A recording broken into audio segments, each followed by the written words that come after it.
Another day, another bike mga ka-ZKs. Andito tayo ngayon sa Parang Marikina City. At meron ako sa inyo ipapakitang napakakinis at talagang Italian setup na bisikleta.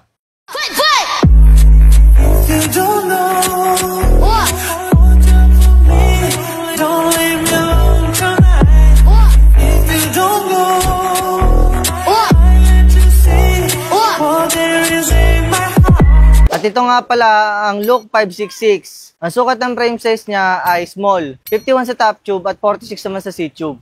Sa crank, Pampagnolo Super Record Carbon 2x at may 170mm at may 50x3040. Sa FD, Campagnolo Chorus 11 speed. Sa RD, Campagnolo Chorus Carbon Plated 11 speed. Sa Cogs, Campagnolo Chorus 11 speed 11x2070. Sa Caliper, Campagnolo Chorus. Sa drop bar, Deda Campioni Carbon. Sa stem, Deda Zero. Sa seat post, Super Zero Deda Carbon. Sa saddle, Griffon Pro. At nagkakahalaga lang to ng 90,000 pesos. Ang payment method namin ay cash, GCash, Paymaya, bank transfer, or any bank cards.